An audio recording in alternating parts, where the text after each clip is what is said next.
CRT के तहत CTET का ये पहला वीडियो है। बहुत इम्पोर्टेंट वीडियो।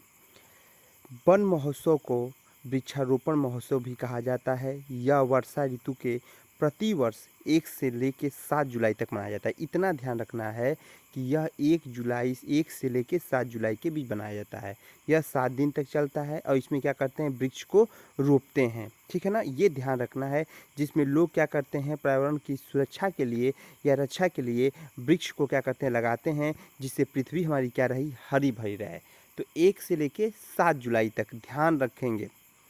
नेक्स्ट पॉइंट है बेटा, नदी पर बना सामुदायिक पुल। छत्तीसगढ़ के काकेरी में बरसात के मौसम में चिनार नदी प्रायः उफान पर होती है।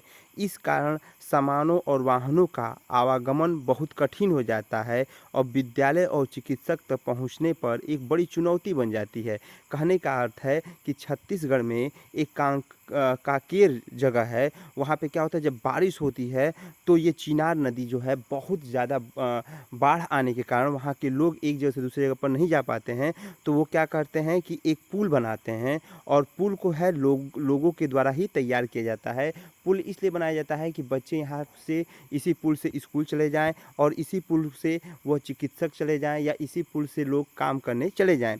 2024 में इसी प्रकार बरसात के मौसम में पूरे समुदाय ने मिलकर बांस, पत्थरों और अन्य सामग्री का उपयोग करके एक छोटा परंतु पक्का पुल केवल 2 दिन में ही बना लिया था। ये क्वेश्चन पूछता है कहाँ पे लोग मिलके 2 दिन में पुल बना लिए। तो ध्यान रखेंगे छत्तीसगढ़ में। कब बनाया, 2024 में। क्यों बनाया, क्योंकि बहुत वहाँ पे बारिश हो गया था, जिसके कारण ये क्या हुआ था, नदी का उफान आया था। कौन सा नदी, चिनार नदी। ये ध्यान रखेंगे, चिनार। बहुत इंपॉर्टेंट क्वेश्चन है, बहुत इंपॉर्टेंट क्वेश्चन है।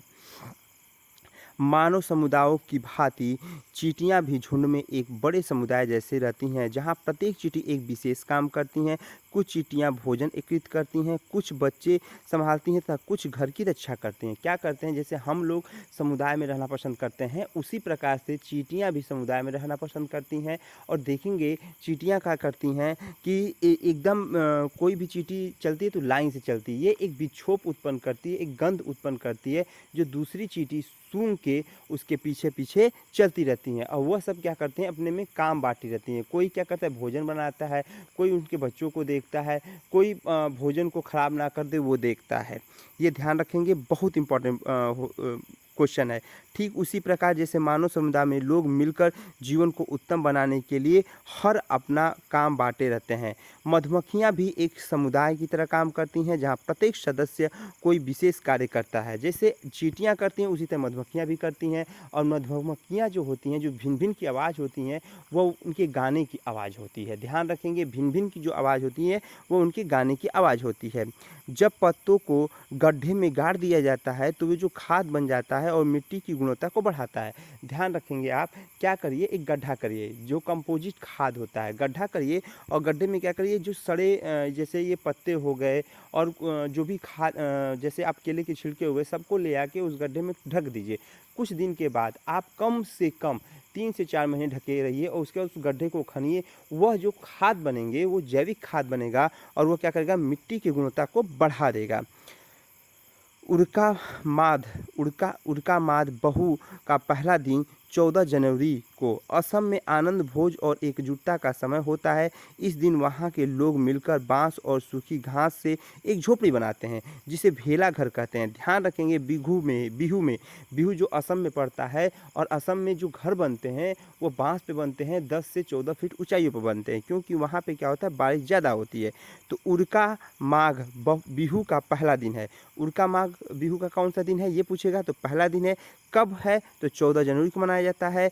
असम में जो है आनंद भोज या एकजुटता का समय होता है। इस दिन लोग क्या करते हैं, सब लोग मिलकर बांस और सूखी घास की क्या करते हैं, एक झोपड़ी बनाते हैं। बहुत इंपॉर्टेंट, बांस की झोपड़ी या सूखी घास की झोपड़ी कहाँ बनती है, तो बिहू में बनती है। और कहाँ, मेघालय में बनती है। इसे किस घर के नाम से जानते हैं, तो भेला घर के नाम से जानते हैं। यही ध्यान रखना है बेटा कि जो वो घर बनता है उस घर को कौन सा घर कहते हैं, तो भेला घर कहते हैं। करते हैं। यह उत्सव एक भव्य भोज के साथ संपन्न होता है। इसमें लोग साथ में भोजन पकाते हैं और खाते हैं और नृत्य करते हैं। जब ये घर बन जाता है, भेला घर बन जाता है, तो वहाँ के जो भी लोग होते हैं, जो आस पड़ोस होते हैं, वो लोग क्या करते हैं, सभी लोग आते हैं, भोजन बनाते हैं, भोजन खाते हैं और सभी लोग साथ में रहते हैं, नृत्य करते हैं, डांस करते हैं और मज़े लेते हैं। सभी क्वेश्चन इंपॉर्टेंट है। सिक्किम में जब फसल काटने का समय आता है तो समुदाय के व्यक्ति एक दूसरे की सहायता के लिए एकत्रित हो जाते हैं। सिक्किम में क्या होता है, जैसे मान लीजिए कि आप सिक्किम में रह रहे हैं, हम भी सिक्किम में रह रहे हैं। जब मेरा फसल कटेगा तो आप आएंगे और आपका कटेगा तो मैं जाऊंगा। तो कहने का अर्थ है वहाँ के लोग एक दूसरे का क्या करते हैं, समुदाय की सहायता करते हैं और सहायता करके क्या करते हैं, वो खेती करते हैं। कृषि के विषय के लोगों को खेताला कहा जाता है। यही पूछेगा क्वेश्चन, खेताला कहाँ के लोगों को कहा जाता है, तो सिक्किम के लोगों को कहा जाता है, जो कृषि के विशेषज्ञ लोग होते हैं। ऐसी परंपराएं फसलों को कटाई को सहज बनाती हैं और व्यक्तियों के बीच में एकता की भावना बनाती है। कहने का अर्थ क्या है बेटा, जब हम किसी में जाएंगे, कोई हमारे में आएगा, तो क्या होगा, एकता भी आएगा, विश्वास भी आएगा। तो ध्यान रखेंगे कि सिक्किम में जब फसल कटता है तो एक दूसरे के लोग फसल को कटाते हैं और किसी विशेषज्ञों का लोग क्या कहा जाता है, वो खेताला कहा जाता है। और यहाँ पे क्या होता है, सभी लोग मिलजुल के काम करते हैं, खेताला। ये ध्यान रखेंगे। बहुत पहले लोग वस्तु विनिमय प्रणाली का उपयोग वस्तुओं को, सेवाओं का आदान प्रदान करते थे। वस्तु प्रणाली का मतलब क्या है कि जैसे मान लीजिए पहले लोग क्या करते थे, जैसे कि कुछ समय 20 या 25 साल पहले क्या होता था, जैसे कि कोई के घर चावल नहीं है तो वो चावल उनको दे देते थे, चावल के बदले वो दाल दे देते थे। तो ये वस्तुओं का विनिमय हो जाता था कि भाई आपके घर चीनी नहीं है तो मैं दे दे रहा हूँ, अब मेरे घर आटा नहीं तो आप दे दीजिए। तो ये वस्तु का क्या हो जाता है, विनिमय हो जाता है। ये बहुत इंपॉर्टेंट क्वेश्चन है। उदाहरण के लिए एक किसान किसी भी चरवाहे से दूध के बदले गेहूँ का आदान प्रदान करता है। कहने का अर्थ है कि जहाँ पे वस्तुओं का आदान प्रदान हो जाए उसी का वस्तु विनिमय कहते हैं।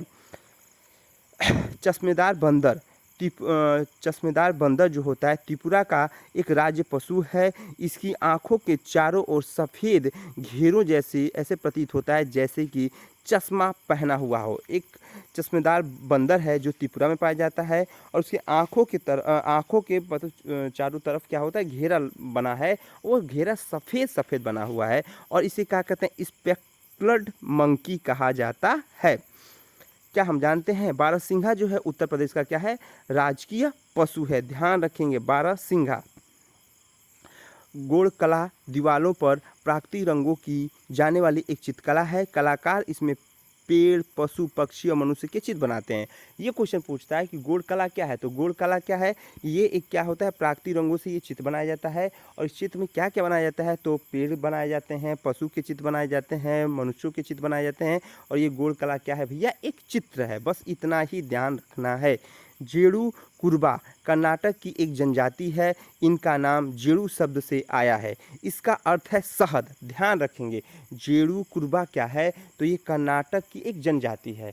और जेड़ू का अर्थ क्या होता है, तो शहद है। भैया ध्यान रखेंगे, जब ये लोग मधुमक्खियों के छत्तों से शहद इकट्ठा करते हैं, मधुमक्खियों से क्षमा याचना करते हुए गीत गाते हैं और उनके प्रति सम्मान को दर्शाते हैं। कहने का अर्थ है, जब ये मधुमक्खियों से क्या करते हैं, मध को लेते हैं, तो वो मध तो लेने के बाद वो क्षमा मांगते हैं, हाथ जोड़ते हैं, विनती करते हैं कि जो हमसे गलती हुई उसके लिए क्षमा करिए। और वह क्या करते हैं, गीत के द्वारा क्षमा को मांगते हैं। पवित्र उपवन वन के छोटे छोटे भाग होते हैं जिन्हें स्थानीय समुदायों के द्वारा संरक्षित किया जाता है। पवित्र उपवन का मतलब क्या हो, पेड़ पौधा या बगीचा है। और इसमें क्या करते हैं, छोटे छोटे वन के भाग होते हैं जिन्हें स्थानीय समुदाय के द्वारा संरक्षित किया जाता है, जिनके भीतर के पेड़ और वनस्पति सुरक्षित रहें। ये ऐसे महत्वपूर्ण स्थान होते हैं जहाँ समुदाय के लोग एकत्रित होकर पूजा करते हैं। अब ध्यान रखेंगे, पवित्र उपवन क्या होता है, आप देखे होंगे कई पेड़ लगाए जाते हैं। अब पेड़ों का क्या किया जाता है, पूजा किया जाता है। पेड़ों की पूजा क्यों किया जाता है, क्योंकि देखा जाए तो सबसे ज़्यादा रक्षा हमारे पेड़ करते हैं, ऑक्सीजन के रूप में, हवा के रूप में, हर जगह। तो वो क्या किया जाता है कि उनका पूजा किया जाता है।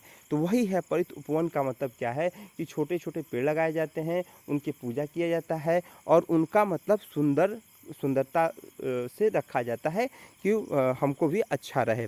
मीठा, खट्टा, नमकीन, तीखा, कड़वा और कैसैला, यह 6 स्वाद आयुर्वेदों में षट रस के नाम से जाना जाता है। आयुर्वेद के अनुसार शतरंश युक्त संतुलित भोजन स्वास्थ्य के लिए लाभदायक है।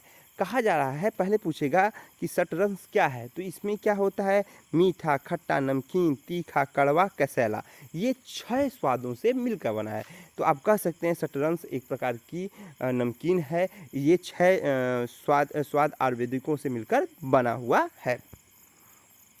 भारत में हमारी ऐसी अनेक विभिन्न संस्कृतियाँ या परंपराएं और पर्व हैं जिनमें हम भोजन प्रदान करने के लिए प्रकृति माँ को धन्यवाद देते हैं। इन पर्वों में मकर संक्रांति, अक्षय तृतीया, राजा उत्सव, ओणम, लोहरी, प्रबंधनी एकादशी और अन्य पर्व सम्मिलित हैं। अब कहेगा कि जो भारत में पर्व बनाए गए हैं, ये पर्व क्यों बनाए गए या कैसे आए, तो ध्यान रखेंगे कहीं ना कहीं ये धरती माता को हम धन्यवाद करते हैं या जो पर्यावरण की रक्षक के लिए हम धन्यवाद करते हैं, इसीलिए ये सब चीज़ें पर्व है। जैसे मकर संक्रांति हो गया, अक्षय हो गया, अक्षय तृतीया हो गया, राजा उत्सव हो गया, ओणम लोहड़ी हो गया, प्रबंधनी एकादशी हो गया, ये सब पर्व हमारे भारतीय संस्कृति को उजागर करते हैं और हमें धन्य बनाते हैं।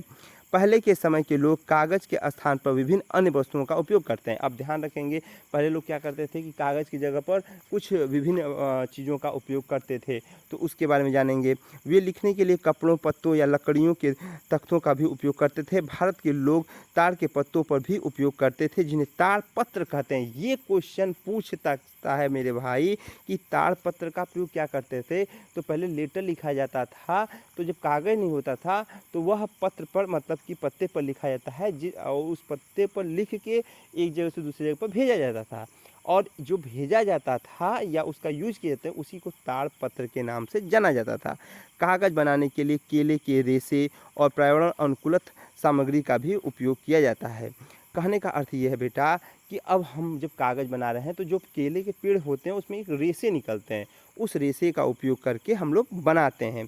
ये विकल्प वृक्षों को बचाने के लिए होता है और पर्यावरण सुरक्षित करने के लिए होता है।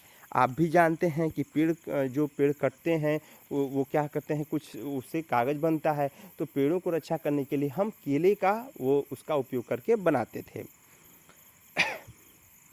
ब्रेल लिपि बहुत इंपॉर्टेंट है। आप लोग जानते हैं ब्रेल लिपि क्या है कि यह दृष्टिबाधित लोगों को ब्रेल पेपर के छोटे छोटे उभरे हुए बने विभिन्न पैटर्न को महसूस करा के पढ़ने की या लिखने की सहायता करता है। ब्रेल लिपि में ध्यान रखेंगे ये 6 बिंदु थे और लुईस ब्रेल के द्वारा आया था। लुईस ब्रेल फ्रांस के थे और ये खुद अंधे थे, जिन्होंने एक लिपि बनाया जिसे ब्रेल लिपि कहा गया, और इसमें 6 बिंदु उभरे उभरे थे। अब ध्यान रखेंगे, पहले 6 नहीं थे, पहले 9 थे, बाद में इन्होंने 6 पर अपना ये सिद्धांत दिया था। जैसलमेर का किला, जैसलमेर का किला रेगिस्तान किले का एक उदाहरण है।